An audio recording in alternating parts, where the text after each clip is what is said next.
Naniniwala ba kayo na once matipuhan ka ng aswang ay hindi ka niya titigilan hanggat hindi ka niya nakukuha? May alam akong kwento saan ay ginawa ng aswang ang lahat ng makakaya niya para makuha ang isang bata. Kung nagtagumpay man siya, ay alamin natin sa dulo. Ako nga po pala si June, Tubong Gapan, Nueva Ecija. May katagalan na ang pangyayaring ito, taong 1975 sa isa ring bayan sa Nueva Ecija. Ang mag-asawang Hernani at Rosenda Francisco ay inaasahan ang pagsilang ng kanilang ikalimang anak. Noon ay 10 taong gulang pa lang ang panganay nilang si Petra at 4 na taon lamang ang pang-apat na si Leo. Sa mga nakaraang pagbubuntis ni Rosenda ay hindi niya naranasan na maaswang kaya hindi naman sila naniniwala roon.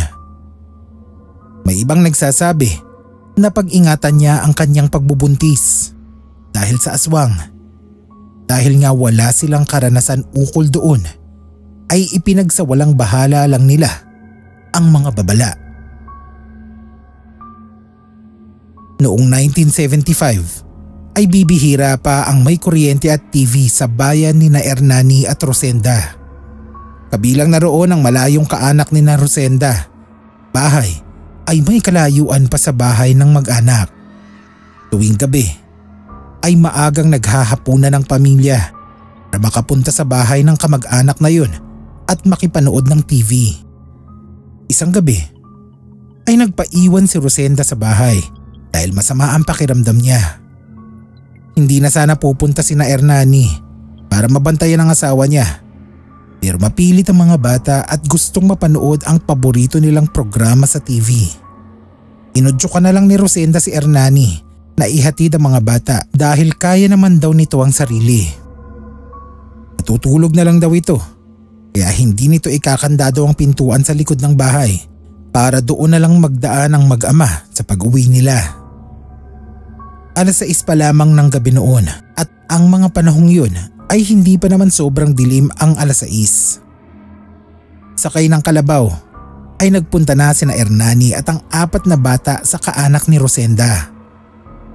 Si Rosenda naman ay maagang ang nagpahinga dahil sa iniindang pagsakit ng ulo. Alam nitong dulot ng pagbubuntis. Nagising si Rosenda dahil sa mga tapik ni Hernani. Alalang-alala ang mukha nito at parang nahimasmasan lang nang makitang gising na ang asawa. Bumangon si Rosenda at doon ay napangiwi ito dahil sa masangsang na amoy. Amoy patay raw yun at amoy amag. Napansin din ni Rosenda na mamasa-masa at malagkit ang kanyang binti. Kinabahan ito at inakalang panabigan yun na pumutok. Pero iba ang sinabi ni Hernani. Langis o laway daw yata yun ng aswang na nakakubabaw na kay Rosenda nang ito ay dumating. May nakapasok na aswang sa bahay nila at dumaan ito sa pinto ng likod bahay na hindi nakakandado. Mabuti na lamang at bumalik si Hernani matapos maihatid ang mga bata sa bahay ng kanilang kamag-anak dahil naaalala nito na wala pala silang dalang lente pa uwi. Nakasanayan na kasi na si Rosenda ang nagdadala ng lente kapag sila ay makikipanood ng TV. Dahil hindi nga ito sumama sa panonood ng TV, ay nakalimutan na ang lente. Nang balikan nga yun ni Hernani ay kinabahan ito dahil nakitang nakaawang ang pinto sa likod bahay. Dali-dali itong pumasok at huli nga sa akto ang isang maitim na tao na nakakubabaw kay Rosenda at inaamoy-amoy at parang may pinapahid sa binti nito pataas. Nang sigawan nito ni Hernani ay nagmamadaling lumundag sa bintana. Noon lang napalingon si Rosenda sa bintana na wasak dahil gawa lamang sa kawayan at sawali. Doon ay naniwala ang mag-asawa sa katotohanan ng aswang dahil mismong si Hernani ay nakita ito at si Rosenda ay naranasan na atakihin noon. Ang sabi ng mga napagkwentuhan ng mag-asawa sa karanasang yun ay maaaring ang aswang din ang nagdulot ng pagsakit ng ulo ni Rosenda para makatulog siya ng mahimbing at hindi mamalayan ang pag-atake nito. Mula noon ay naging maingat na sila sa pagbubuntis ni Rosenda. Natigil din ang paglabas nila tuwing gabi para makinood ng TV dahil sa takot na dakmain ng aswang si Rosenda o sino man sa kanilang mga anak habang sila ay pauwi. Natakot din naman ang mga bata kaya kahit gustuhin nilang makinood ng TV ay pinili na lang nila na manatili sa kanilang bahay. Siguraduhing nakakandado ang lahat ng pinto at bintana.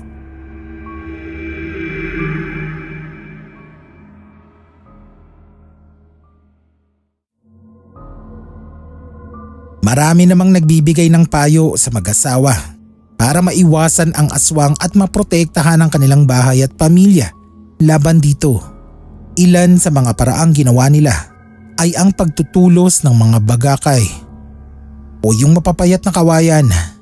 Pumutol ng mga tangkay noon na may maliliit na patusok na sanga si Hernani at itinulo sa paligid ng kanilang bubong. Ang kalahati ang bahagi ay pawid at ang kalahati ay yero. Bukod doon ay ang alam ng lahat na paghahagis ng asin at dinurog na bawang sa bubong ng bahay bago gumabi. Lahat ng suwestyon ng kapitbahay at kakilala nila na maaaring makapagpataboy sa aswang ay sinunod ng pamilya. Kahit nga mga bata ay alam na rin ang gagawin sakali mang sumalakay muli ang aswang. Tinuruan sila ni Hernani na laging maging armado ng itak tuwing hapon at gabi. Sa sandaling kantiin daw sila ng aswang ay kailangang masugatan nila ito upang magkaroon sila ng pagkakataon na makatakbo at makatakas. At ang sugat naman ng aswang ang magiging palatandaan sino ito pagsapit ng umaga at nasaan yung tao na ito. Pero dahil nga sa mga proteksyon na nakabaligid sa kabahayan ay nakampante ng kaunti ang mag-anak. Palibhasa nga ay takot nga raw sa bagakay ang aswang dahil matutusok ng matutulis nitong sanga at tangkay ang katawan ng aswang. Ang bawang at asin naman ay mahapdi sa kanilang katawan at pang-amoy. Naging mahimbing ang bawat pagtulog nila sa gabi pero hindi si Rosenda. Paminsan-minsan ay namamalayan pa rin pala ng babae na may umaaligid sa kanilang bahay. Ngunit dahil sa mga proteksyon sa paligid ay pinagsasawalang bahala na lamang niya yun. Ginagawa na lamang nito ang ilan pang payo ng mga kakilala upang protektahan ang sanggol sa kanyang sinapupunan. Laging nagsusuot ng itim na damit ni Hernani si Rosenda at nakatagilid siya sa pagtulog. Lumipas ang ilang gabi at hindi na muli pang nagbalik ang aswang na pumasok sa kanilang bahay. Inakala ng pamilya na ligtas na sila at ang sanggol sa sinapupunan ni Rosenda. Ngunit isang umaga ay nagising na lamang sila na ang mga bagakay na nakatulos at nakasiksik sa kanilang bubong ay nagkalat na sa bakuran. May nagtanggal nun at pinagbabali pa ang mga maninipis na kawayan. Natakot ang kanilang mga anak sa pag-aakalang ang aswang ang may kagagawan ng pagtatanggal ng kanilang bagakay. Pero si Hernani naman ay galit ang nadama dahil ang naisip niya ay may mga taong lumapastangan sa kanilang tahanan kaya napagdiskitahan ng mga bagakay. Ibinalik niya mga maaari pang mapakinabangan at kumuha na lang muli ng bagong mga sanga sa malapit na kawayanan. Pinagtanong-tanong din niya sa mga kapitbahay kung may napansin bang mga kahina-hinalang tao na maaaring siyang gumalaw sa mga bagakay. Pero negatibo ang lahat ng sagot. Wala raw nakakita sa nakialam sa kanilang proteksyon. Nang umakyat sa bubong si Hernani para ayusin muli ang pagkakahanay ng mga bagakay sa paligid ng bubungan, ay may napansin kaagad siyang kakaiba. May malalabong bakas ng putikang mga paa sa bubong na yero. May mga umakyat na roon, may bahagyang maruming paa. Naisip niya na baka isa sa mga anak niya ang may gawa noon. Ngunit nang sipatin niyang mabuti ay may kalakihan ang bakas ng mga paa. Noon ay nakadarama na ng kaba si Ernani. Lalo pa at napag-isip-isip niya na ang mga bagakay na nakasiksik sa kanilang bubungan ay hindi maaalis kung hindi nga aakyat sa bubong ang gagawa nun. Nangangahulugan na mamamalayan dapat nila kung may magtatanggal noon. Nang hipuin ni Ernani ang manipis na putik sa bubong ay nadama niyang madulas yun at nang kanyang amuyin ay lalo pang ang nangilabot ang lalaki. Katulad ng amoy nun, ang amoy ng likidong iniwan ng aswang sa mga binti ni Rosenda.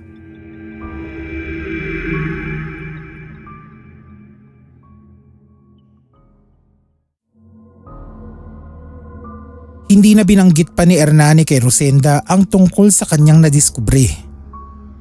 Alam kasi niya na matatakot ang kanyang asawa. Noon pa naman ay inaasahan na nilang malapit nang lumabas ang kanilang bunso. Ang ginawa na lamang ni Ernani, kahit pa nga siya ay kinakapos ng tulog, ay pinilit niyang laging maging alerto tuwing gabi. Palaisipan sa kanya kung sadyang mga bastos na tao lamang ang nagtanggal ng mga bagakay sa bubungan o ang aswang mismo dahil hindi nila iyon namalayan. Gulong-gulo ang kanyang isipan dahil pinaniniwalaan niyang takot sa matutulis na kawayan ang aswang. Kaya paano nito magagawang alisin at pagbali-baliin pa ang mga yun? Nahihiya siyang magtanong sa mga kapitbahay dahil baka masabihan pa siya na pilosopo at hindi gumagalang sa paniniwala ng matatanda. Nang panahon kasi na yun ay sadyang matindi ang paniniwala at pagsunod ng mga tao sa salita ng mga matatanda. Kabastusan kung kikwestiyonin yun. Dumaan pa ang ilang linggo at naisilang na rin ni Rosenda ang kanilang bunsong anak na noon ay tinatawag nilang bunsoy. Uso pa noon ang kumadrona at hilot. Kaya sa bahay lang nanganak si Rosenda at mabuti na lamang na may araw pa nang siya ay magsilang. Ang sabi ng hilot ay napakabango raw ng kanyang anak kaya ito gustong-gustong makuha ng aswang. Ang hilot na yun ay si Nanay Crescencia na sumalangit nawa ang mabuting kaluluwa dahil matagal na rin namang sumakabilang buhay. Ngunit noong araw ay siyang lahat na nagpaanak sa 7 anak ni na Ernani at Rosenda. Nasundan pa kasi ng 2 bata si Bunsoy kaya hindi rin nagtagal ang bansag sa kanyang yun. Ayon pa kay Nanay Crescencia, sa 7 anak ng mag-asawa ay natatangi ang bango ni Bunsoy. Mga manggagamot at hilot na kagaya lamang ni Nanay Crescencia ang nakakaamoy nun sa bagong silang na sanggol. Ngunit iba ang mag-asawa. Dahil kahit nasa sinapupunan pa lamang ang bata, ay naaabot ng kanilang pang-amoy ang kakaiba nitong samyo. Binalaan pa ng hilot ang mag-asawa na lalong pag-iingatan si Bunsoy dahil lalong lumakas ang amoy nito nang ito ay isilang. Nangangahulugan na mas magiging agresibo ang aswang na nagtatangka rito. Hindi nga nagkamali si Nanay Crescencia. Sa unang gabi pa lamang ni Bunsoy ay hindi na maipaliwanag ang napakasangsang na amoy na bumabalot sa munting pamamahay ng mag-anak. Sa sobrang baho ay sumakit ang tiyan ng 4 nilang anak at nagunahan na makagamit ng kubeta. Sa kasamaang palad ng panahong yun, ang kubeta ng pamilya ni na Ernani ay nasa labas pa ng kanilang mismong bahay.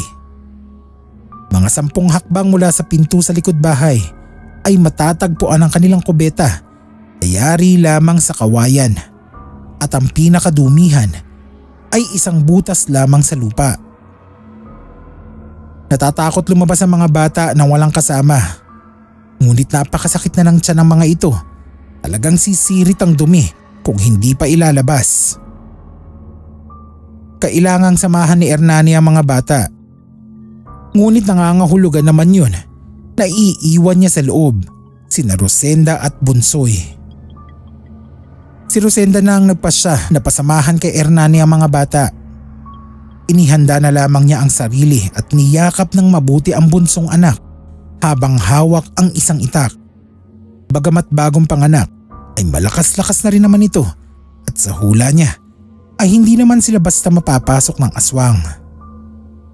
Ilang minuto nang nasa labas sina Hernani at ang 4 nilang anak. Si Rosenda naman ay alerto sa kanyang paligid. Nang makarinig ng mga katok sa pinto sa unahan ng bahay.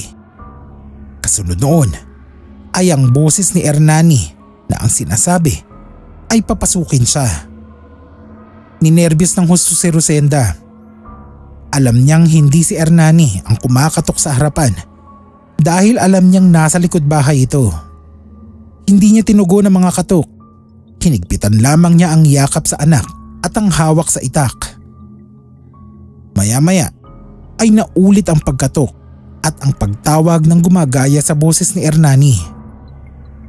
Hindi pa rin niya yun pinansin. Sakto naman na pumasok na ang ika-4 nilang anak na si Leo at lumapit ito sa kanya. Tinanong kaagad niya kung nasaan si Hernani at kinumpirma nito na nasa likod bahay nga ang ama at sinasamahan ng mga anak. Nagulat na lamang ang mag-ina nang ang katok sa pinto ay naging kalampag. Napasigaw si Leo at napayakap sa ina. Tinatagan ni Rosenda ang sarili at hindi nagpasindak sa nilalang na nagtatangkang pumasok sa kanilang bahay. Ilang saglit lamang at natahimik ang paligid. Maya-maya ay pumasok na sina Hernani at ang 3 pa nilang anak. Tangan ni Hernani ang itak at bakas sa mukha nito ang pinaghalong gulat at takot. Ayon dito ay nakaharap na nito ang aswang.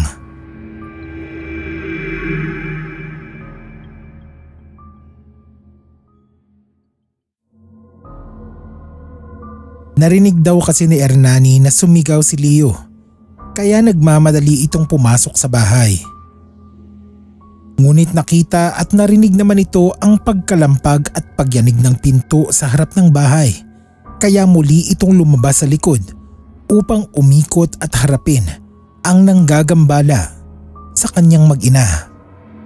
At doon nga sa pintuan sa harap ay nakita ni Hernani ang isang taong payat at napakaitim ng nangingintab na balat sa sinag ng buwan. Yun din daw ang aswang na una nitong nakita at nagtangka kina Rosenda at Bunsoy. Tinakbo ito ni Hernani at tatagain na sana. Ngunit namalaya naman ng aswang ang pag-atake ng lalaki kaya mabilis itong nakatakbo at nawala. Nagmamadali namang binalikan ni Hernani ang 3 anak na pinapatago sa loob ng kubeta bago pinaunang papasukin sa bahay at kanyang kinandado ang pinto. Hindi na nakatulog ang mag-asawa sa buong magdamag dahil sa pagbabantay sa kanilang mga anak. Pagsapit ng umaga ay nagtanong-tanong si Hernani kung ano pa kaya ang maaaring gamiting pangontra sa aswang. Hindi niya sinabing hindi mabisa ang mga bagakay, gayon din ang asin at bawang. Ang sinabi lamang niya ay para may dagdag silang proteksyon.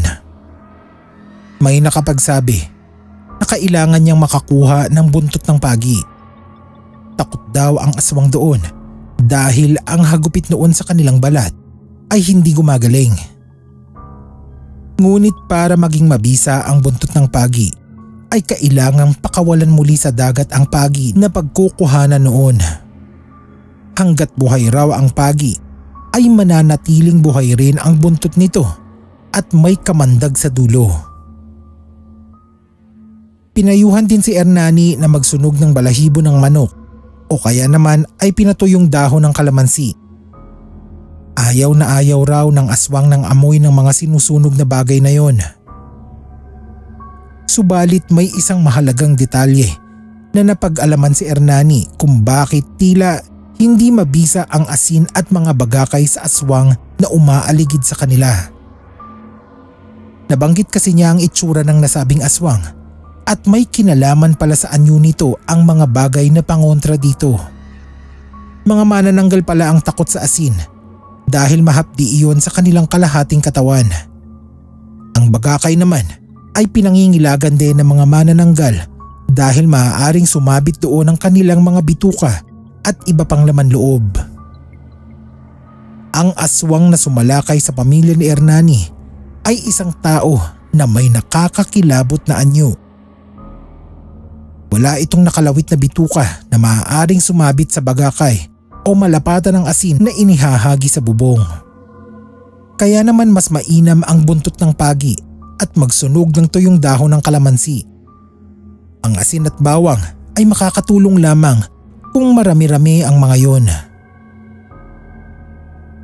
Sa napag-alaman ay lumakas ang loob ni Ernani. Dali-dali siyang naghanap ng buntot ng pagi at pinalad namang makahiram noon sa isang kakilala. Bumili rin siya ng isang sako ng asin at nagkatay ng manok upang makolekta ang mga balahibo noon. 4 na buwang gulang na si Bunsoy nang muling manggambala ang aswang kina Ernani at Rosenda. Ngunit sa mga panahong yun ay napaghandaan na nila ito dahil na rin sa naipon nilang kaalaman mula sa mga kakilala. Isang gabi, habang mahimbing silang natutulog ay bigla na lamang naalimpungatan si Rosenda dahil sa pag-ingit ni Bunsoy. Napasigaw siya nang makitang nasa bandang paanan na niya ang sanggol.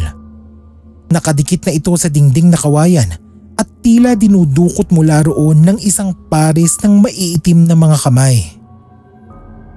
Mabilis na hinablot ni Rosenda si Bunsoy at kamuntik pa niya itong mabitawan dahil sa madulas na likidong nakabalot sa katawan nito. Napakabaho nun. Amoy maanta na langis ng niyog na may kahalong bulok. Nagising si Ernani sa sigaw ni Rosenda at bagamat bagong gising ay mabilis nitong nahablot ang katabing buntot ng pagi. Tumalon sa bintana ang lalaki at hinabol ang patalilis na aswang. Naabutan yun sa balikat ng hagupit ng dulo ng buntot ng pagi. Kamuntik nang matulala si Ernani sa nakitang bisa noon. Napaluhod ang aswang habang sapo ang umuusok na balikat.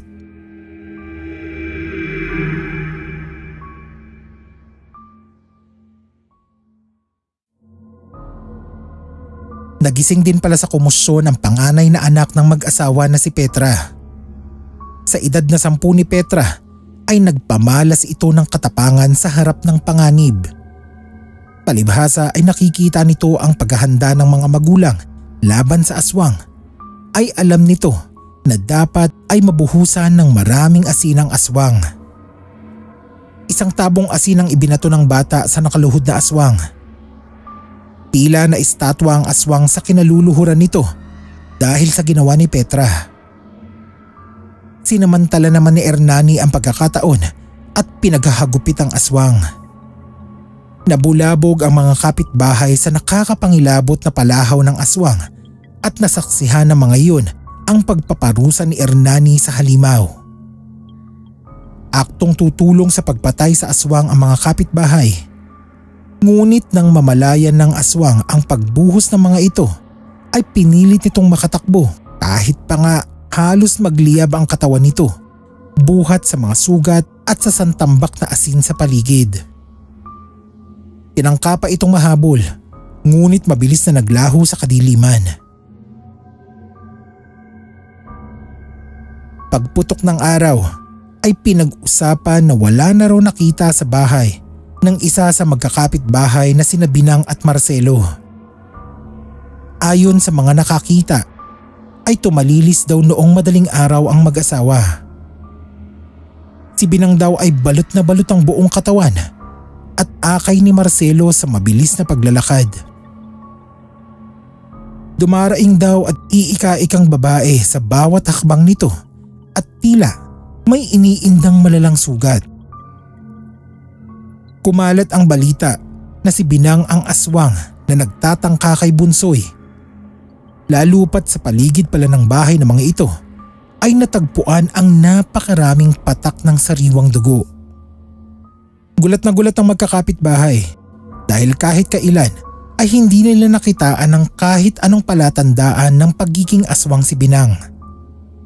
Sa dami ng nagbuntis sa kanilang lugar sa mga nagdaang taon, ay wala ni isa sa mga iyon ang naging biktima nito. Maaari, ika na si Binang din ang aswang na naranasan ng mga buntis na ina.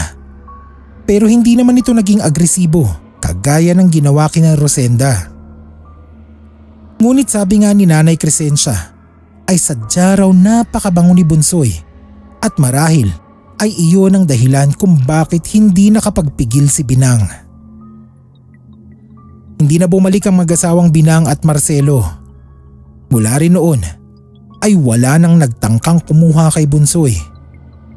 Ang tanging palatandaan na lamang na muntikang makuha ng aswang ang bata ay ang marumi nitong baru-baruan na napakadulas dahil sa langis na naiwan doon ng aswang. Ang sabi ni Nanay Crescencia, hindi raw yun ang langis na ginagamit ng aswang para makapagbagong anyo. Iyon daw ay langis na kumakata sa katawan ng aswang at ginagamit nito upang padulasin ang katawan ng biktima at madali itong mapalusot sa masisikip na butas kapag kanya nang dinudukot. Matagal ding naging tsismisan sa bayang iyon sa Nueva Ecija ang tungkol sa muntikang pagiging biktima ng aswang ni Bunsoy. Nadala yatang magbuntis si Rosenda dahil sa takot sa nangyari kay Bunsoy. Kaya naman nagdaan ang 5 taon bago muling nagbuntis ang babae. Edad 8 naman si Bunsoy nang mabuntis muli si Rosenda at sa pagkakataong yun ay ang pampitong bata na ang totoong bunso. Wala nang naging karanasan sa aswang ang pamilya Francisco kahit pa sa 2 huling pagbubuntis ni Rosenda. Tanging kay Bunsoy lamang na nakatagalan ay tinawag ng Junior dahil Junior naman talaga ito ni Hernani. Nang magkolehiyo si Petra ay napagpasyahan ng mga anak na lumipat sa Gapan para sama-sama pa rin sila. Magmula noon ay sa Gapan na nga na malagi ang pamilya Francisco magpasa hanggang ngayon. Ang kwentong ito ay personal na isinalaysay sa akin ng mag-asawang Hernani at Rosenda, gayon din ni na Petra at ng 3 pang nakakatandang kapatid ni Bunsoy. Walang iba kundi ako. Matagal ko nang gustong ibahagi ang kwentong ito ng aking pamilya. Hindi lang ako nabibigyan ng pagkakataon dahil kahit na dati rin akong writer para sa isang dyaryo, ay investigative report naman ang hawak ko. Sana ay naibigan niyo ang kwento ng aking pamilya tungkol sa pagbubuntis sa akin ng aking mahal na ina.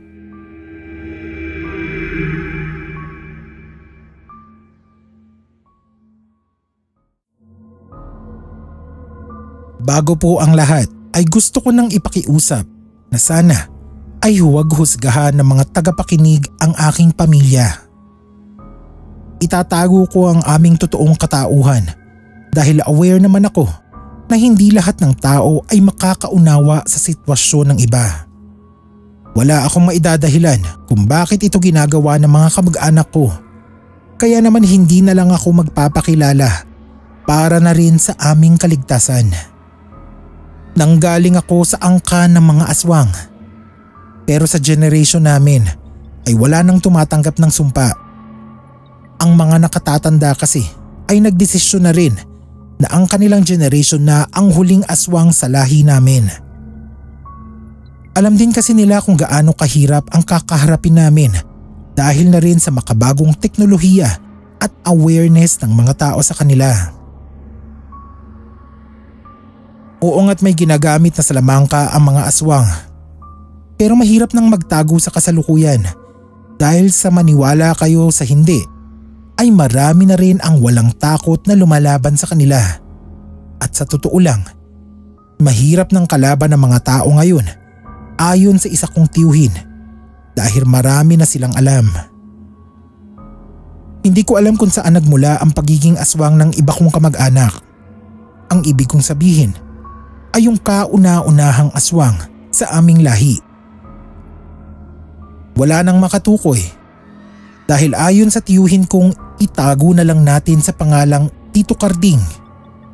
Pinaniniwalaan nila na noon pang panahon ng mga Kastila ay may aswang na sa aming pamilya. Banggitin ko na nga pala na ang natitirang aswang sa aming angkan ay ang dalawa kong tiyuhin na kapatid ni Mama na sina Tito Carding at Tito Densyo. Isang tiyuhin na pinsan ni Mama at yung lola namin na tiyahin ni Mama. Silang apat na lang dahil yung iba pa ay napatay ng mga tao. Namatay sa katandaan at may narinig pa akong nagpakamatay dahil hindi matanggap ang naging kapalaran niya. Kwento ko muna yung nangyari noon sa isa pang tiyahin ni Mama. Siyang nagpakamatay. Tawagin na lang natin siyang Lola Beth. Sa pagkakaunawa ko, hindi kasing open-minded nila Lola at ang mga tiyuhin kong aswang ang mga elders nila Lola Beth noon. Wala silang pake kung ayaw maging aswang ng mga kabataan sa kanila. Ang gusto pangaraw ng mga yun ay manghawa ng mga bisita. Yung pagpapasa ng sumpa o bato kina Lola Beth sa pilitan. Talagang nagpambuno raw si Lola Beth at yung tatay niya na nagpasa sa kanya ng bato. Pangit mang pakinggan pero parang rape ang nangyari kay Lola Beth. Kinubabawan siya ng tatay niya at sa pilitang hinalikan para maidura sa bibig niya yung bato. Sabi ni na Tito, hindi naman daw talaga bato yung pinapasa kundi matigas na laman. Imagine niyo yung isang hiwa ng adobo na pinatigas. Ganoon daw. Tapos nababalot ng malapot at madulas na laway para mabilis na dumula sa lalamunan. Malakas ang tatay ni Lola Beth dahil aswang nga ito. Karaniwan na sa mga aswang ang magkaroon ng super strength. Kaya naman kahit anong panlalaban ni Lola Beth ay wala siyang nagawa sa tatay niya. Kinubabawan nga siya at hinawakan ng isang kamay ang dalawang braso niya. Yung isang kamay naman ay pinanghawak sa mga pisngi niya para mabuka ang kanyang bibig. Inopen mouth kiss ng tatay niya si Lola Beth at pinasa yung bato o laman sa bibig niya. Pilit daw tinutulak ng dila ni Lola Beth yung bato pero nakipagtulakan yung dila ng tatay niya at humaba yun hanggang nasa bibig niya. Hanggang lalamunan daw ay umabot yung dila ng tatay ni Lola Beth kaya nalunok niya nang wala sa oras yung bato.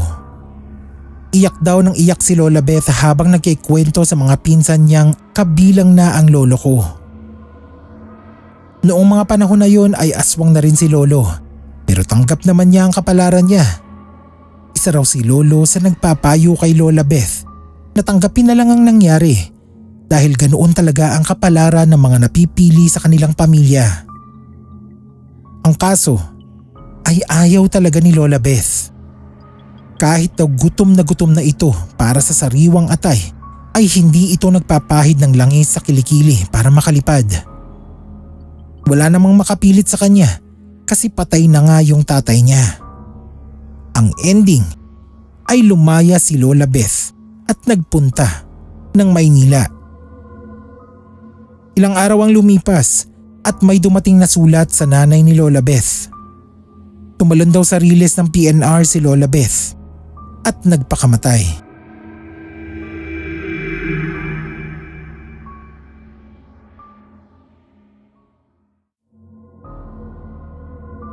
Si lolo ko na ama ni Mama ay parang natroma sa nangyari kay Lola Beth.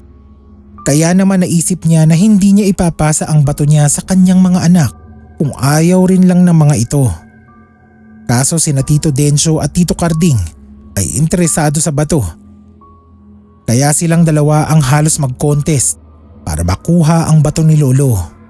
Pero yung isang pinsan ni lolo ay wala ring mapagpasahan ng bato niya dahil ayaw ng mga anak niya Kaya kay Tito Dencio na lang pinasa.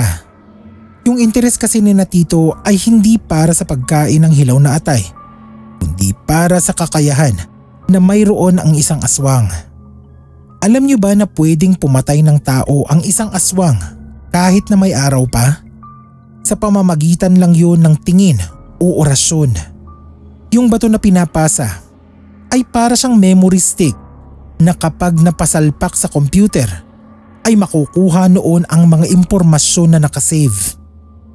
Kaya kahit hindi pag-aralan ng aswang ang mga orasyon ay nalalaman naman nila yon base sa inaral ng unang nagmay-ari ng bato. Hindi kagaya ng mga nayanggaw lamang na kailangang pag-aralan ng lahat.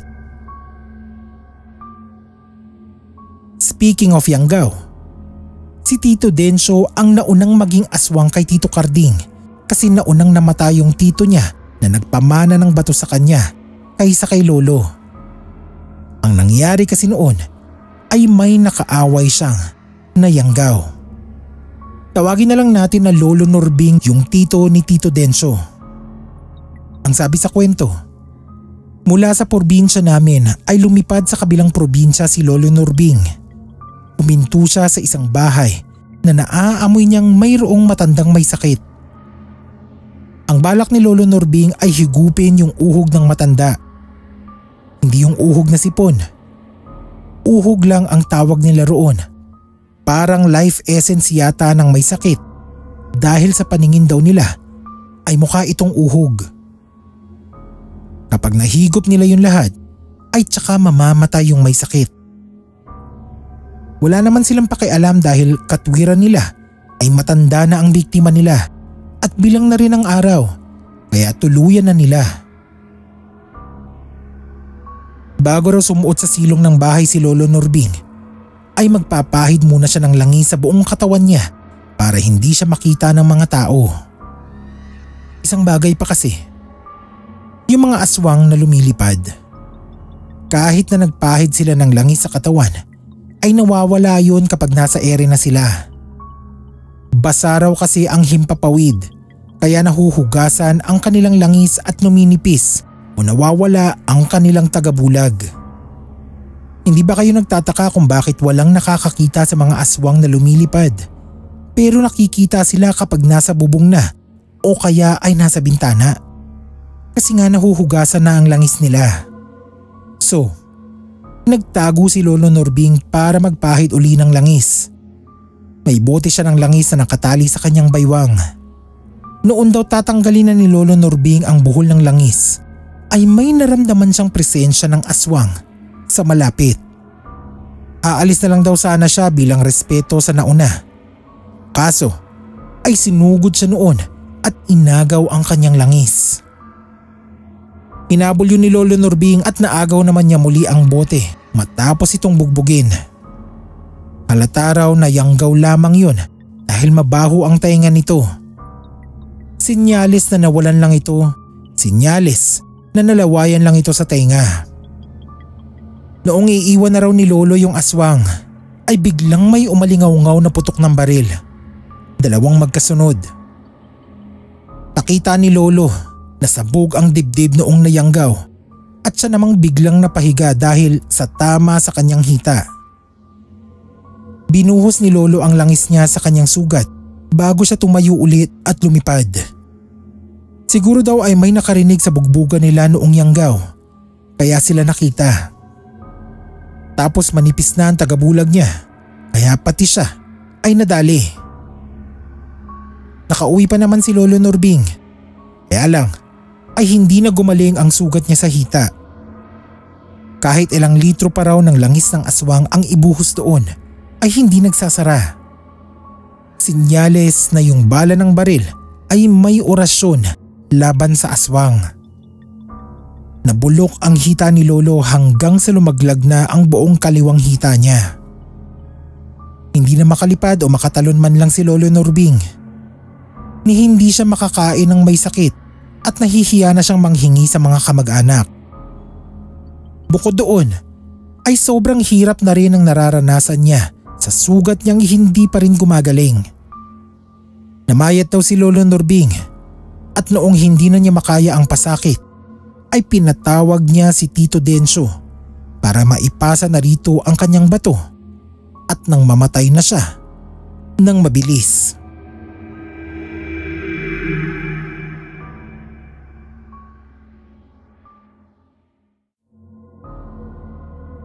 Nang makuha ni Tito Densyo ang bato ni Lolo Norbing, ay akala raw niya na mababaliw siya. Bigla raw yung surge ng lakas at kapangyarihan ni Lolo na naging dahilan ng pagkatulala niya ng ilang araw. Ang sabi ni Mama ay parating kasama ni Lolo si Tito Densyo.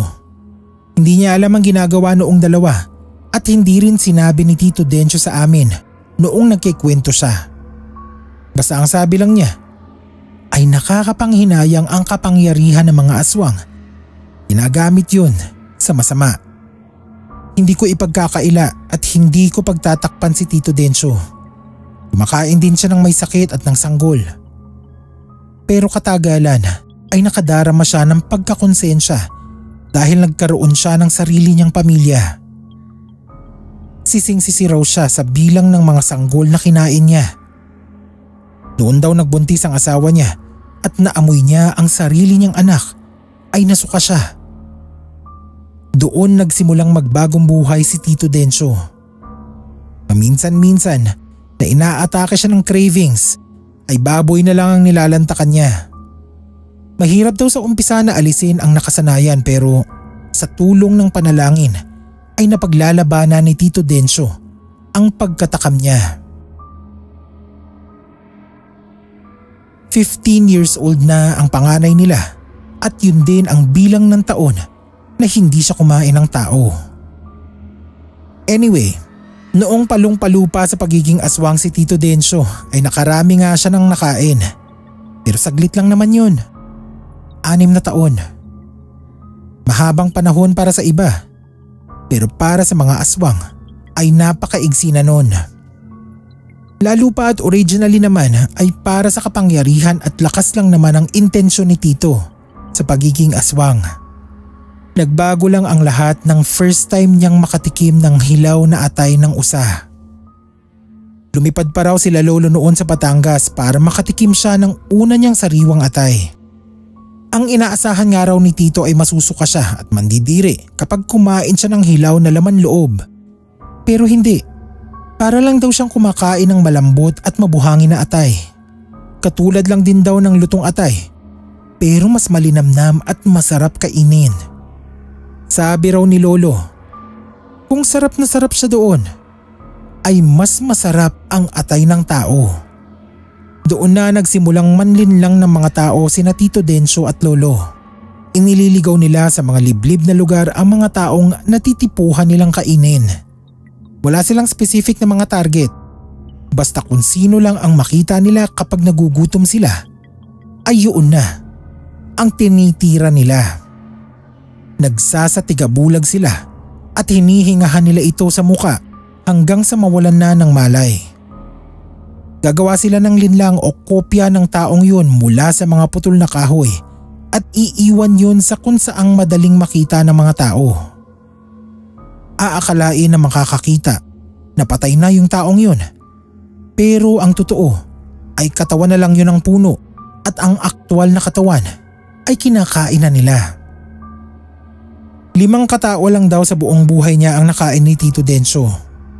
Natakot na raw kasi siya nang minsang ang tinangka nilang hingahan sa muka ay may anting-anting.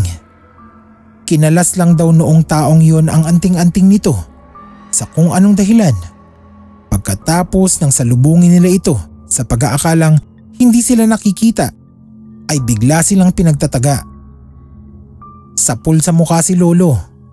Si Tito naman ay naipagsanggalag ang kanyang braso kaya nakapanlaban pa siya at naitulak yung tao bago niya binuhat si Lolo at inilipad. Gumaling naman sila dahil sa kanilang langis pero natakot na ngang mang-ambush ng tao si Tito. Nagtiyaga na lang siya sa mga may sakit at fetus. Si Lolo naman ay hindi na rin ang biktima ng mga tao pagkatapos noon.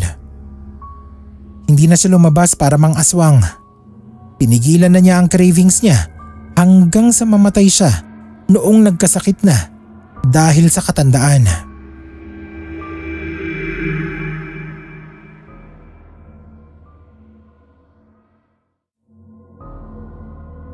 Nang maipasa kay Tito Carding ang bato ni Lolo, ay siya talaga yung aswang na hindi tumitikim ng laman ng tao. Nadala siya sa mga kwento ni na Lolo at Tito Dencio, kaya takot siyang sumubok. Isa pa ay kagaya nga ng sinabi ko na, yung kapangyarihan lang ang habol ni Tito Carding. Masasabi kong disiplinadong aswang si Tito Carding. Kahit kasi may kaharap siyang buntis, ay hindi siya makikitaan ng pagkatakam. Ginamit kasi ni Tito Carding ang kakayahan niya sa panggagamot. Isang pambihirang katangian pa yan ng mga aswang. Kaya nilang manggamot ng karamdaman, lalo na kung gawa yun ng kapwa nila, kaya naman ay mga maligno. Minsang ginamit niya yung langis na gamit nilang mga aswang para makapanggamot. Kapag may lumalapit sa kanyang buntis o kaya may sakit na inaaswang, binibigyan niya ng kaunting langis ang mga yon. As in kaunting-kaunti lang na nakalagay roon sa napakaliit na bote ng mertiolit, tapos 1/4 lang noon ang laman. Sobrang baho kasi noon para sa mga normal na tao at nakakasuka. Kaya katiting lang ang binibigay niya. Tinatalian yon ni Tito Carding, pagkatapos ay pinapasabit niya sa kisame o babong ng kwarto kung saan natutulog ang biktima ng pang-aaswang. Ang bisa raw noon ay aakalain ng aswang na aswang din ang nakatira sa bahay na yun dahil may langis din na kagaya ng sa kanila, kaya hindi nito gagalawin. Ang sinasabi lang ni Tito Carding sa kanyang pasyente ay pangontra yun.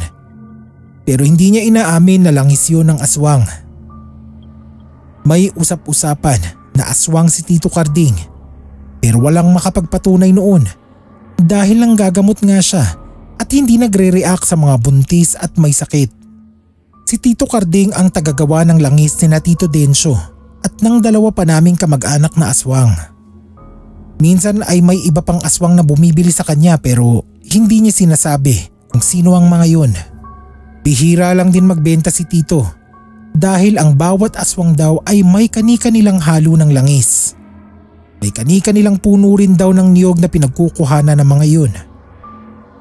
Nang tanungin ko naman kung bakit may bumibili pa rin sa kanya kung ganoong mahilig mag-DIY ang mga aswang, ay nagulat ako sa sagot niya. Mga busy raw na tao ang bumibili sa kanya, professional at may sinasabi sa lipunan. Kaya wala nang oras para gumawa. At kung makagawa man, ay magiging kahina-hinala sa mga tao sa paligid nila. Mabait si Tito Carding kung kabaitan ang pag-uusapan. Pero masama rin siyang magalit. Siyempre, aswang ba naman? Bago makapag-asawa si Tito Carding ay nagtrabaho siya sa isang pabrika bilang supervisor. Karaniwan na sa mga workplace ang inggitan at hindi nakaligtas doon si Tito Carding. May naninira sa kanya at gustong palabasin na tamad siya. Kapwa rin supervisor na threatened dahil malakas ang laban ni Tito sa pagiging assistant manager. Gusto ring ma-promote ni Tito Carding noon dahil balak niyang pakasalan si tita. Kailangan niya ng mataas na sahod.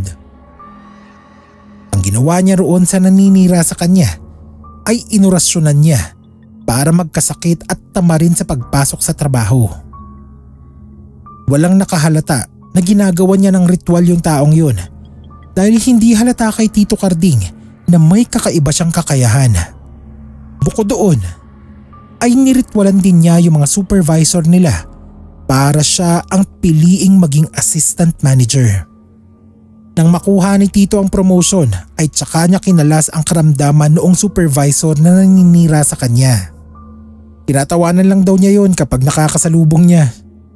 Hindi naman makakibo sa kanya dahil nahihiya yata na yung sinisiraan nito noon ay boss na nito. Nagpayaman lang ng nagpayaman si Tito Carding sa pabrika na yon. Ginamit niya ng ginamit ang karunungan niya para tumaas ang posisyon at noong feeling niya ay pinaghihinalaan na siyang may ginagawang kababalaghan ay tsaka siya nag-resign. Malakas ang pandinig ni Tito lalo na kung siya ang topic kaya nalaman niya na iniisipan ng mga katrabaho niya na kabit siya ng isang mataas na posisyon o kaya ay may bading sa kanilang mga boss at nagpapagamit siya roon. Bago pa umingay ang chismis ay umalis na nga roon si Tito Carding. Hindi naman siya nanghihinayang dahil sa laki ng naipon niya, pwede na siyang magtayo ng sariling negosyo. Imagine, nagamit niya sa pag-asenso ang pagiging aswang.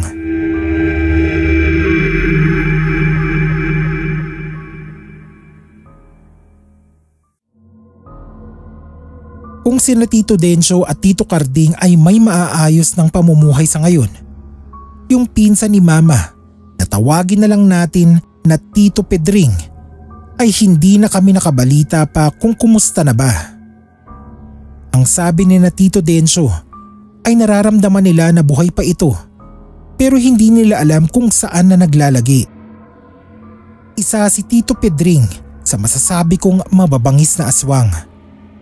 Unlike Lolo at Tito Dencio na tumigil sa pang-aambush noong mataga sila, si Tito Pedring ay nag-apoy ang galit nang mapatay ang isa nilang pinsan sa pang-aambush. Sa bahay raw ni Tito Pedring nagpunta yung pinsan nila na nasibat ng isang inaswang nito. Hindi ko sigurado kung anong buong pangyayari pero hindi na naipasa ng pinsan nila yung bato sa iba nilang kaanak dahil napakabilis ng naging pagkamatay nito. Nasabi lang daw kay Tito Pedring kung saang lugar ito nadali at ang palatandaan kung sino ang sumibat dito. Pagkatapos noon ay nalagutan na ito ng hininga. Sabi raw nang sabi si Tito Pedring na mabait yung pinsan nilang yun at hindi deserve ang naging kamatayan nito. Pero para sa akin naman, paano naging mabait yung nang bibiktima ng inosente? Siyempre sa akin na lang yun. Magagalit sila kapag sinabi ko yun eh. Magmula noon ay naging misyon na ni Tito Pedring ang huntingin yung taong nakapatay sa pinsan nila. Sa pagkakaalam ko ay ilang beses na ring muntikang mamatay si Tito Pedring dahil albularyo ang kinakaharap niya. Bigla-bigla na lang daw maninigas si Tito at magsasalita kahit walang kausap. Yun pala ay tinatawag ito ng albularyo at pinasanib sa isang medium. Makikita mo raw talaga yung mga latay at dugo sa katawan ni Tito dahil sa mga hagupit ng makabuhay. Nilulubayan lang si Tito kapag nangako siya na aalis na at hindi na bibisitahin ang biktima niya. In fairness naman kay Tito Pedring, talagang tumutupad siya sa salita niya. Hindi na niya ginugulo yung taong binibiktima niya. Kaya lang ay lumipat naman daw sa kamag-anak na nakatira lang din sa iisang bahay sama ng dati niyang biktima. Noong natunugan ni Tito Pedring na matutuntun na siya ng mga albularyo ay umalis na siya sa bahay nila. Sabi ni na Tito Dencio, kamuntik na rin silang madamay noon sa pagganti ng mga albularyo.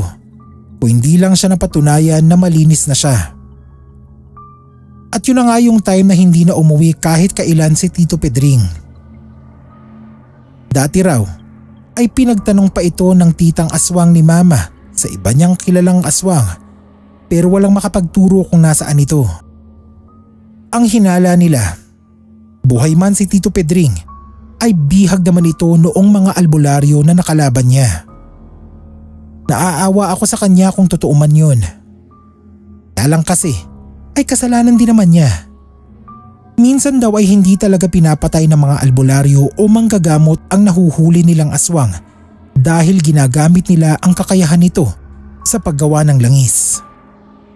Marami kasing kayang gawin ang langis ng aswang at hindi iyon limitado sa pangbabagong anyo lamang at pagiging invisible.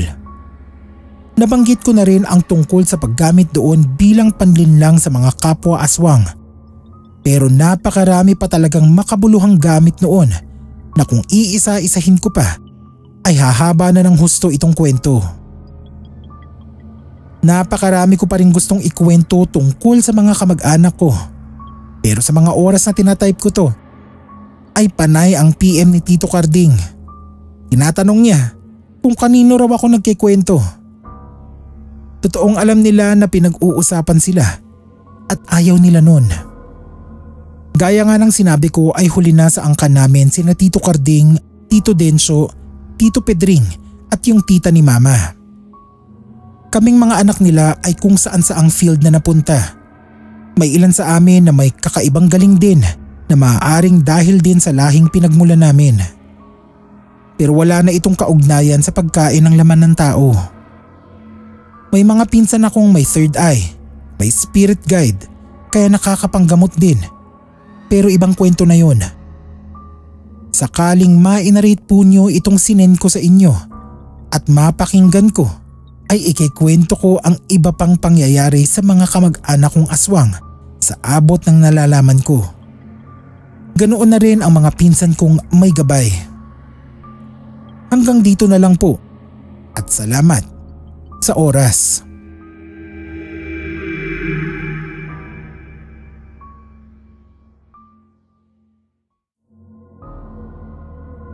Mag-share po ako ng kwentong katatakutan sa inyo. Tawagin nyo na lang akong Maylin. Tubong Samar talaga kaming pamilya at doon din ako pinanganak. Pero sa Maynila na ako lumaki at nagkaisip. Hanggang ngayon na 28 years old na ako, ay hindi pa ako marunong ng salitang waray. May nauunawaan ako, pero hindi ko talaga masalita. Hindi rin naman kasi kami tinuruan ng mga magulang namin at bibihira kasi kaming umuwi roon. Paano ba naman namin gugustuhin na manatili sa Samar? Sa ilang pagkakataon na bumisita kami roon ay hindi po pwedeng hindi rin kami bibisitahin ng aswang. Yes po, may aswang talaga sa Samar kahit alam kong marami ang in denial dyan. Tinatanggi nila kasi hindi nila danas. Pero para sa amin na naka-experience na ng bagsik ng mga yun ay nakakatroma na talagang bumalik sa aming probinsya. Both sides ng parents ko ay from Samar. Dalawa sa aming 5 magkakapatid ay doon isinilang. Ako at ang ate ko. Lumipat lang kami rito sa Maynila noong natanggap sa Lufthansa ang tatay namin. Bumalik lang kami sa Samar noong magkasakit ng malubha ang mama ni Papa. Ang sabi ng isa naming tita ay bilang na ang mga araw ni Lola at si Papa na lang ang hinihintay para makapagpaalam. Si Papa lang kasi ang nasa malayo sa lahat ng anak ni Lola. Mabuti na lang at napakasipag magtrabaho ni Papa. Sa ilang taon niya sa trabaho ay hindi siya nag-leave. Kaya noong kailangan nga naming umuwi sa Samar ay madali siyang napagbigyan. Mag-anak talaga kaming umuwi doon. 2 years old lang ang bunso namin na gustong ipakilala ni Papa kay Lola bago siya mawala. Pagdating nga namin sa San Policarpio ay para kaming artista. Sinalubong kami ng mga kapatid at iba pang kamag-anak ni Papa na sabik sa kanya at sa amin. Halos kalad ka rin nga kami papasok sa bahay ni na Lola para makita kami agad nito. Nagkaiyakan pa nga dahil sobrang hina na pala talaga niya. Habol-habol niya ang hininga habang kausap si Papa sa waray language. OP kaming magkakapatid dahil kami lang ang hindi nakakaintindi sa usapan. Bukod doon ay hindi nga namin kilala ang mga kamag-anak ni Papa. Toddlers pa lang kami ni ate nang umalis kami kaya hindi namin sila naaalala. Kinakausap naman kami ng iba pa kaya lang ay may kaunti pa kaming hiya. Hinayaan nila kaming makapagpahinga muna sandali sa kwarto na para sa amin. Dahil sa pagod ay nakatulog kami ng mga kapatid ko. Nagising na lang kami noong gabi na dahil sa may narinig kaming parang nag-aaway. Ang lalakas kasi ng boses at kahit hindi namin naiintindihan ang sinasabi ay halata namang galit yung mga nagsasalita base sa tono at paraan ng pagbitiw ng mga salita. Nakita ko na sinasarahan ni Mama ang bintana at naglagay pa siya ng asin sa bintana. Alam kong asin kasi nakatatak yun sa garapon. Tatanungin ko sana siya kung anong nangyayari. Pero nauna nang magtanong si PJ, yung kapatid kong sumunod sa akin. Sinenyasan lang siya ni Mama na huwag maingay. At nang nakita niyang gising na rin ako, ay sinenyasan din niya ako na tumahimik lang. Lumabas na ng kwarto si Mama pero iniwan niya sa may bintana yung asin. Paglabas niya, ay siya namang pasok ng pinsan naming si Lucila. Sa kanya kami nagtanong kung ano ang nangyayari. Sabi niya ay may bisita raw, si Lola. Nagtanong si ate, nagising na rin pala, kung bakit nagsisigawan kung may bisita pala. Napatawa si Lucila at ang sabi niya ay aswang daw kasi ang bisita ni Lola. Ilang gabi na raw ginagambala ng aswang si Lola dahil sa sakit nito. Yung tatay ni Lucila na kapatid ni Papa at isang boy daw ang nagmumura doon sa labas para mapalayas yung aswang. Takot na takot naman kaming magkakapatid dahil first time naming makaranas ng ganoong bagay. Hindi man namin nakikita ang aswang pero the mere thought na nasa paligid lang ito ay nakakatakot talaga. Tapos biglang umingit yung bunso naming kapatid at parang magigising na rin siya. Biglang nanlaki ang mga mata ni Lucila at ang sabi niya ay may baby nga pala kami kaya malamang napuntahan din siya ng aswang. Pagkasabi niya nun ay biglang sumimo yung pagkabaho-bahong amoy, parang nakakapagpaluha pa sa sobrang baho.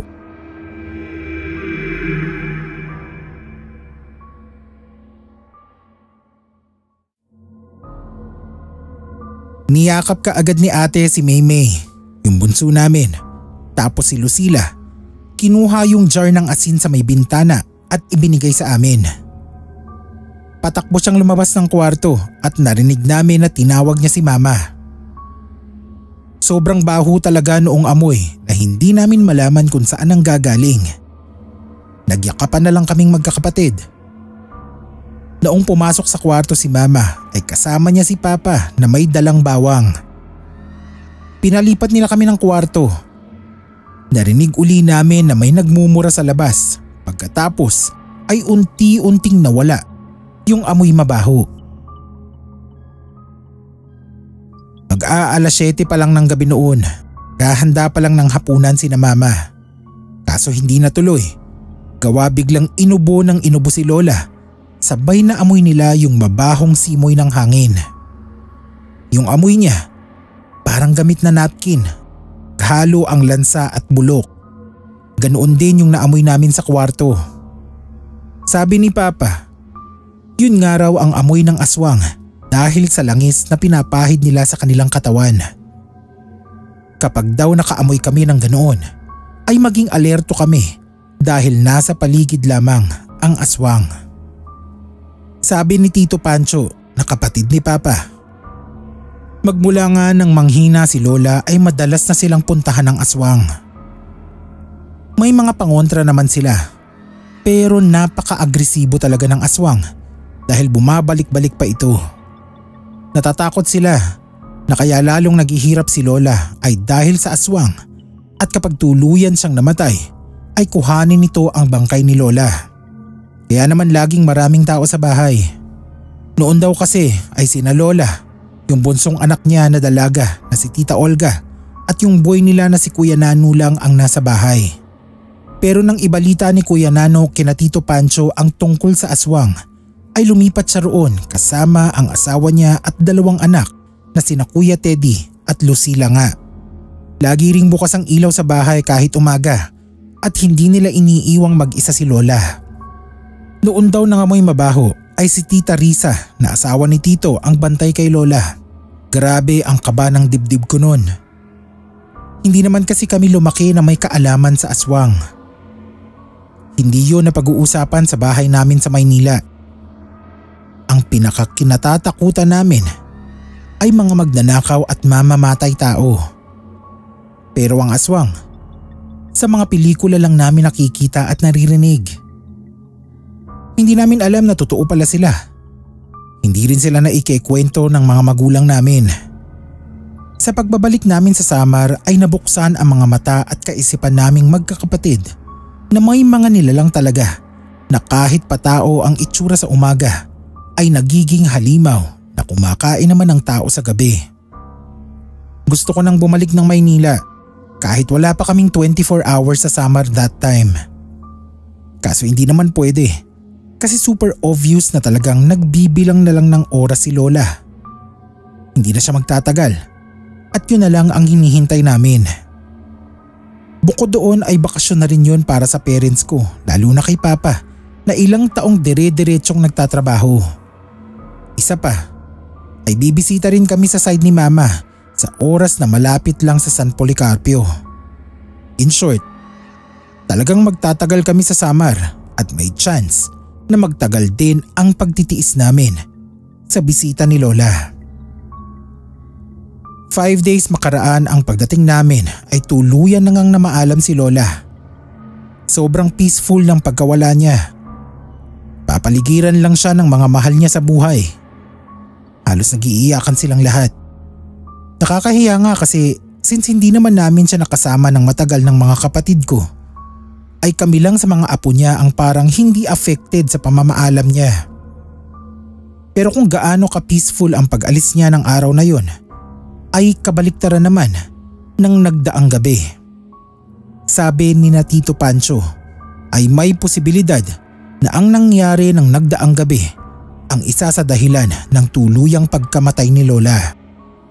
Inaswang na naman kasi siya at mas agresibo na ang bisita niya noon. Buti na lang at may tumulong kina Tito na mapalayas ang aswang. Si Kuya Jonathan.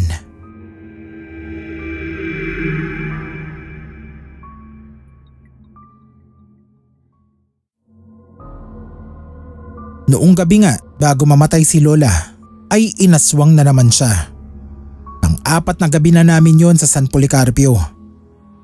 Yung pangalawa at pangatlong gabi namin ay walang panggagambala ng aswang na nangyari. Payapa kaming nakatulog iban sa bantay ni Lola na sina Papa, Tito Pancho at Kuya Nano. Nagpapalitan sila sa pagbabantay kaya hindi sila nakatulog ng maayos. Pero ayon sa kanila ay wala namang signs ng pagdalaw ng bisita ni Lola. Mahimbing din ang pagtulog ni Lola maliban sa minsanan daw niyang paggising dahil naiihi o nauuhaw. Akala namin safe na siya at pinagsawaan na ng aswang. Pero yung pang-4 nga naming gabi ay tsaka ng gambala ng husto yung aswang. Mahimbing na uli ang tulog namin noon nang mag-amoy malansa at bulok na dugo na naman. Nagising talaga kaming magkakapatid sa kwarto. Si Maymay, napadumi pa talaga dahil sa sobrang baho. Ang sakit sa tiyan ng amoy at masakit din sa mata. Hindi talaga maipaliwanag yung baho. Dinig ko mula sa kwarto ni Lola na inubo siya ng inubo. Hindi ko alam kung sino kinapapa ang naghasa ng itak dahil mainam na pantaboy raw yon sa aswang. Saglit lang at nanahimik din ang kabahayan at nawala ang mabahong amoy. Nakatulog uli sina ate at mga kapatid ko pagkaraan ng ilang minuto. Antok na antok yata sila. Pero ako, hindi na talaga ako dinalaw ng antok kaya lumabas ako ng kwarto. Nakita ko sina Lucia at Kuya Teddy na nakasilip sa kwarto ni Lola, kaya nakisilip ako. Nakaupo sa kama niya si Lola at inaalalayan ni Papa. Ubo siya ng ubo at dumudura sa arinola. Siguro nandiri si Kuya Teddy kaya nagyaya siya na magtimpla kami ng Milo sa kusina. Napag-usap-usapan naming tatlo ang kondisyon ni Lola at ang pang-aaswang sa kanya. Sabi ni Kuya Teddy ay pangkaraniwang pangyayari na lang ang ganoon. Marami raw siyang kakilala na taga-ibang bayan naman na may kwentong aswang din. Sabi pa ni Kuya, kapag may nawawalang tao sa kanila ay hindi pulis ang hinihinga ng tulong kundi albularyo. Napakalaki kasi ng tsansa na bihag ng aswang ang taong nawawala. Madalas ay nahahanap pa naman daw ng mga albularyo ang mga yun. Pero may mga pagkakataon din na huli na ang lahat. May mga bantog din daw na aswang sa iba't ibang bayan. Pero hindi naman mapaalis ng mga tao sa takot na resbakan sila ng mga yun. Kung saan-saan na napunta ang kwento namin hanggang sa biglang natahimik si Lucila at sinenyasan kami na tumahimik din. May naririnig kaming mahinang tunog ng baboy na nagmumula sa may terrace. Kumakalampag din ang bakal na gate ng terrace at parang may gustong pumasok. Napatayo kami mula sa pagkakapwesto sa dining set sa kusina habang nakatingin sa front door. Nanigas yata ang katawan ko dahil nanlamig ako sa nervyos kahit kaiinom ko lang ng hot chocolate. Si Kuya Teddy ang tumakbo sa taas para alertuhan sina Papa. Magkasunod na bumaba sina Papa at Kuya Nano. Naiwan sina Tito Pancho at Kuya Teddy para magbantay kay Lola. May tig-isang itak sina Papa at Kuya Nano habang dahan-dahang binubuksan nila ang pinto. Nagsiksik na lang kami ni Lucila sa may ref habang nakasilip sa kanila. Nang lumabas sina Papa ay kabadong-kabado ako, lalo pa at biglang tumahimik ang paligid. Naiwan pa nilang bukas ang pinto kaya nadagdagan ng takot ko na baka makapasok ang aswang.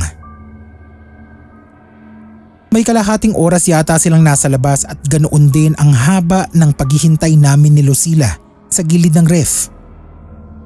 Pawisan na nga kami pero wala kaming kagalaw-galaw. Nang marinig namin ang boses ni na Papa at Kuya Nano ay tsaka lang kami na-relax at lumayo sa ref. Pero pinigilan ako ni Lucila. Baka ginagaya lang daw ng aswang ang boses ni na Papa. Natakot uli ako kaya nagsiksik uli ako sa gilid ng ref. Pero nang pumasok si na Papa ay nakahinga ako ng maluwag. May kasama sila ni Kuya Nano na isa pang lalaki na may backpack at may hawak na ilang hibla ng mahabang buhok. Siya, si Kuya Jonathan, na naabutan ni na Papa at Kuya Nano na mayroon daw kapambuno na isang payat at maitim na baboy na may mahabang buhok sa likod.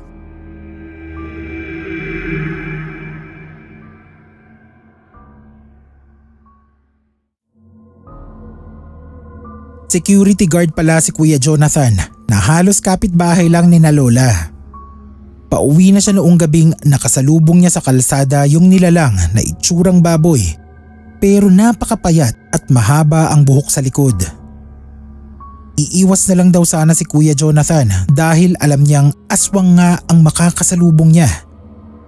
Pero inatake siya noon.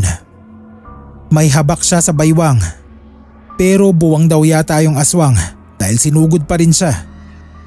At dahil nga yata sa kanyang proteksyon, parang nasaktan ito sa pag-atake niya. Narinig pala ni na Papa ang sigaw ni Kuya Jonathan kaya pinuntahan nila ito at doon nga nila nakita na nakadagan dito yung baboy at nakakapit naman si Kuya Jonathan sa buhok nito. Dinunggol siya noong baboy at nang makita nito si na Papa ay dali-daling tumakbo kaya nakabunot si Jonathan ng ilang hibla ng mahaba nitong buhok. Isinama ni na Papa si Kuya Jonathan sa bahay para matignan kung nasugatan siya. Pero mabuti na lang at hindi siya nagasgasan man lang. Salamat nga raw sa kanyang habak. Ang problema lang ni Kuya ay ubod siya ng baho. Para siyang nag-swimming sa ipot ng manok na may kasamang bulok na karne. Tapos yung sando na suot niya ay nanlilimahid dahil daw sa langis na nanggaling sa katawan ng aswang. Yung buhok naman ng baboy na nabunot niya ay nakita ko ng malapitan. Sobrang weird ng itsura nun. Ang kakapal kasi ng bawat hibla, pero matitigas. Hindi ko hinawakan kasi natatakot ako at nandidiri. Pero base sa itsura at sabi na rin nila Papa, ay matigas nga. Hinayaan na lang makaligo muna si Kuya Jonathan bago umuwi at habang nasa banyo siya, ay hayan na naman ang aswang. Bumalik talaga siya at sa pagkakataong yun ay talagang binabangga na niya ang pinto sa likod bahay. Parang magigiba na nga yun at halatang galit na galit ang may kagagawan. Biglang lumabas ng banyo si Kuya Jonathan. Nagmadali pa siyang maligo pagkatapos ay nanghingi ng asin at humarap sa backdoor. May sinambit siyang mga Latin yata na salita at parang inuulit niya yun bago buksan ang pinto ng biglaan at hinagis yung lahat ng laman ng jar ng asin. Ang sunod naming narinig ay nakakabinging igik ng baboy na may kahalong sigaw ng galit na tao. Papalayo yung sigaw na nangangahulugan na tumakbo palayo yung aswang. Sabi ni Kuya Jonathan ay siya raw yata ang binalikan noong aswang dahil sa likod bahay na ito nagpipilit pumasok, which is malapit sa banyo. Baka raw nagalit sa kanya dahil nabunot niya ang buhok nito. Tinuro niya kina Papa yung binigkas niya ng mga salita para pantaboy sa kahit anong klase ng masama. Kahit daw sa kulam, barang, kanto, multo at iba pa ay mabisa yun. Hindi lang sa aswang. Umalis na rin si Kuya Jonathan at dinala niya yung buhok ng aswang. Hindi na nga bumalik yung aswang sa buong magdamag. Hindi rin inatake ng ubo si Lola. Pero noong patanghali na ay doon na nga siya na maalam sa amin. Since malapit nga lang ang bahay ni Kuya Jonathan ay bumisita agad siya nang malaman ng balita. Sorry siya ng sorry dahil pakiramdam daw niya ay siya ang dahilan kaya namatay si Lola. Pero hindi siya sinisi ni na Papa at ng mga anak ni Lola. Sayang nga lang daw at hindi ka agad na ibigay ni Kuya yung dasal na pangontra sa aswang. Baka raw nakatulong pa yun sa proteksyon ni Lola. Nagsorry siya uli dahil hindi niya na-share yun kaagad kahit neighbors lang sila. Binili na ni Kuya Jonathan sina Papa na kung mahigpit ang pagbabantay nila kay Lola noong may sakit pa ito ay mas lalong kailangang higpitan ang pagbabantay sa pagkamatay nito. Baka raw kasi makuha ng balbal ang bangkay ni Lola. Sa buong wake ni Lola ay nagpuyat na kaming lahat. Hindi pwedeng isa lang ang bantay niya. Paano ba naman kasi ay may mga nagsasabi na may hindi kilalang babae o matanda raw na dumalaw pero hindi sumisilip sa kabaong. Siguro ay hindi makalapit dahil bantay sarado nga namin si Lola. May nakabantay na nakaupo sa harapan at mayroong nakatayo talaga sa tapat ng kabaong niya. Mabuti na nga lang at walang kababalaghang nangyari sa lamay ni Lola. Hanggang sa paglilibing sa kanya ay bantay sarado pa rin siya dahil mayroon silang musoleo na may kandado.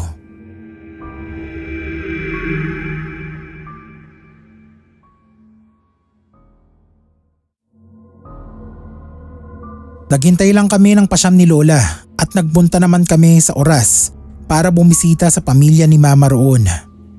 Naikwento ni Mama sa kanila ang tungkol sa pangaaswang kay Lola kaya naman binigyan nila kami ng isang bote ng lana. Yung langis na may bumubula kapag may aswang sa paligid. Hindi rin kami nagtagal doon dahil kailangan nang bumalik ni Papa sa trabaho. Mag-iisang buwan na kasi ang bakasyon niya. Natatakot siya na baka wala nang mabalik ang trabaho. Ilang years uli ang nagdaan bago kami nakabalik sa Samar. Noong pagbalik naman namin ay timing na buntis si ate.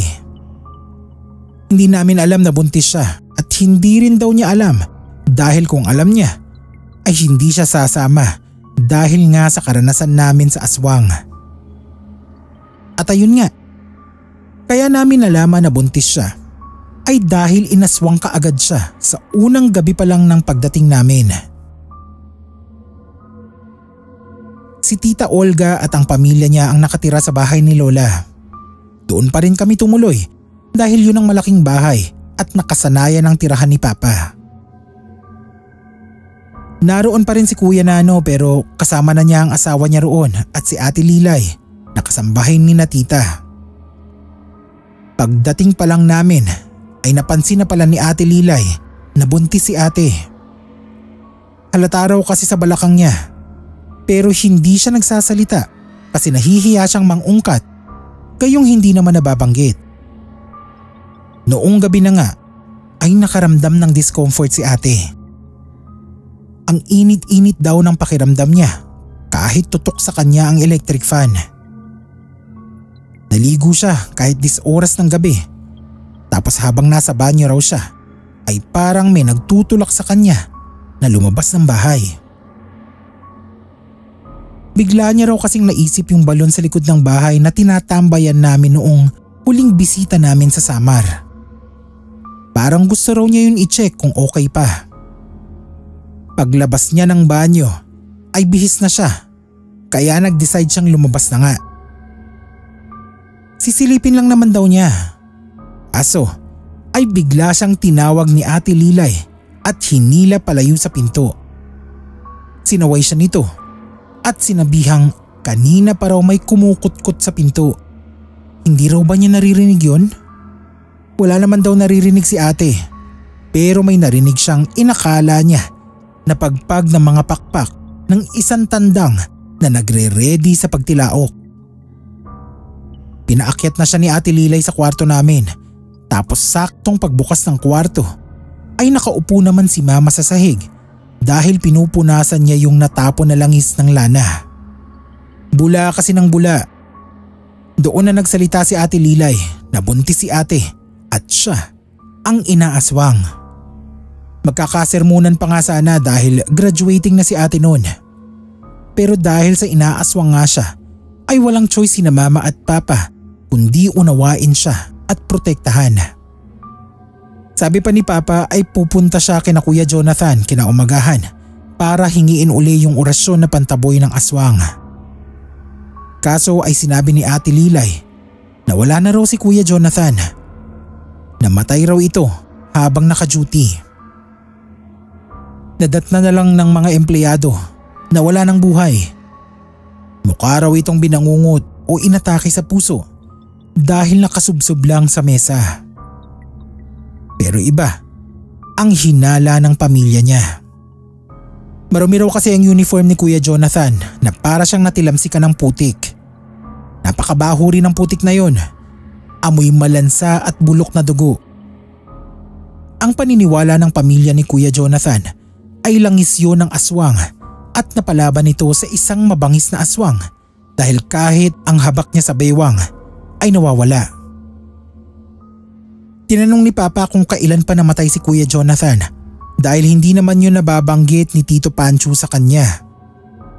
Baka raw nawala na lang sa isipan ni Tito Pancho na ibalita kay Papa dahil sa marami ring inaasikaso sa pagkamatay ni Lola. Ikinagulat talaga namin na ilang buwan lang pala pagkamatay ni Lola ay sumunod na rin si Kuya.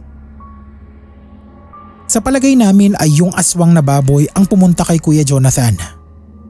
Hindi talaga siya tinatantanan nun dahil siguro sa mga nabunot niyang buhok.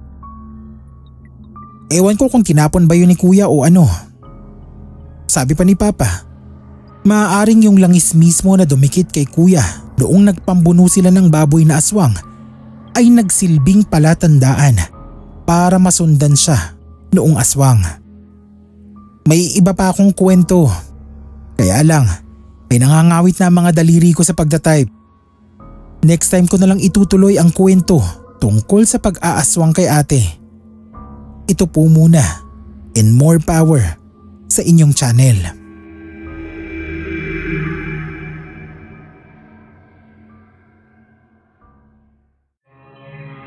Kumusta mga kapasta? Ako po si Kay ng Scream PH, ang inyong narrator para sa episode na to. Iniimbitahan ko po kayo na bumisita rin sa channel ng Scream PH Maraming salamat po.